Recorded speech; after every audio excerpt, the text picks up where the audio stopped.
Hi everybody, it's Denise here, Director of Community Engagement for BPI and Autism Mama, or mother to an autistic child, however you want to say it.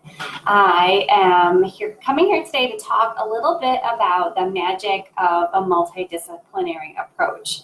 So going back about a year and a half, we opened our first multidisciplinary clinic in Austin, Texas. And we were lucky enough to be able to bring on speech pathology, occupational therapy, and ABA within that clinic all at one time.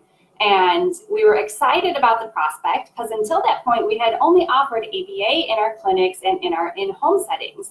And our Austin clinic was the first one to have all three disciplines working together. And as a parent of a child that is autistic, I thought that sounded like a dream come true. And I wish that that service had been available for my son when he was 2, 3, 4, 5 years old.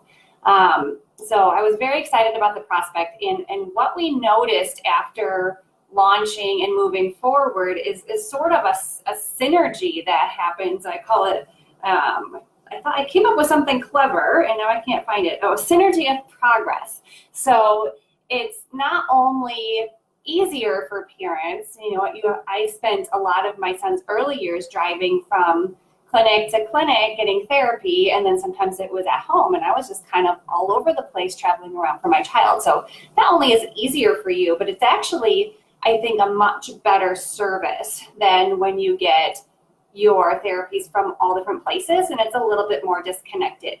Now, where all of those therapists, I'm sure, have very great intentions of providing coordination of care and talking to each other and trying to stay on the same page.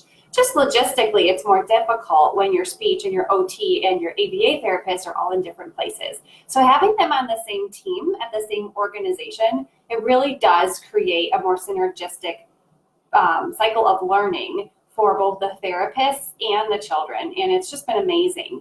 So I'm very excited about the prospect of us adding multidisciplinary services to other clinics.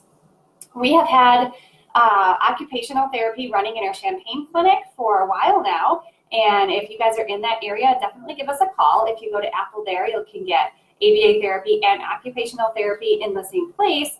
And I got word that speech is coming soon. So we're about to have the trifecta of therapy services in our Champaign, Illinois clinic very soon here.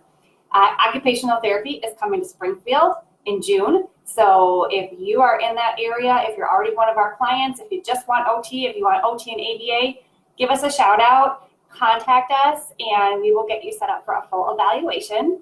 And then I received word that coming soon this summer too, we have speech coming to our Aurora and Oswego clinics.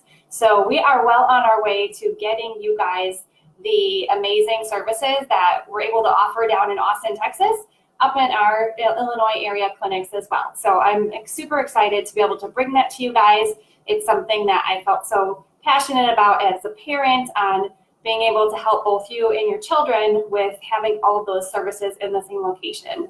So some of the things that I've talked to our team members here, some specific things that are helpful in terms of having, for example, speech and ABA work together are that the speech pathologist can really help guide the choosing of the correct form of communication. So for a lot of our children with on the spectrum, they have varying degrees of verbal communication. And sometimes an alternative mode of communication is going to be the best bet to give that child the tools he needs to get his needs and wants met. And whether that is going to be some sort of app or sign language, a speech pathologist can really help guide that process and that choice. And the ABA therapist and speech can work together to actually teach the child how to use it in his day-to-day life. As far as occupational therapy and ABA, a lot of our children have either fine motor, gross motor, both issues that they need help with. And occupational therapists are well skilled at choosing the techniques and tools needed to help somebody be independent with their fine and gross motor skills. So they're going to really be able to help figure out what is going to work best for that child for reading and for any gross motor activities. The other thing that is helpful with merging occupational therapy and ABA is the whole sensory piece. So some of those sensory behaviors are some of the most challenging to figure out in terms of why they are occurring. Sometimes they're occurring just because they feel good, and it's really difficult to kind of pinpoint a way to work around them. So occupational therapists are really good at examining the sensory processes and the way the children interact with the world, and providing ideas and coping tools that we can teach the children so that hopefully their sensory processing challenges can be helped and modified in a way that the children can learn better. So I think that getting all three of your professionals, most of us who have kids on the spectrum, get all three services. So to have them all in the same place is just amazing. So I think I have blabbed enough for today, but I am just really excited to be able to bring you guys a more well-rounded approach, really serve the whole individual, and along with, the parent support and all of that we've got going on. I just really, truly want to be able to get you guys what you need. So if you guys have had a good experience with multidisciplinary, please give us a shout out. I'd love to hear from you guys.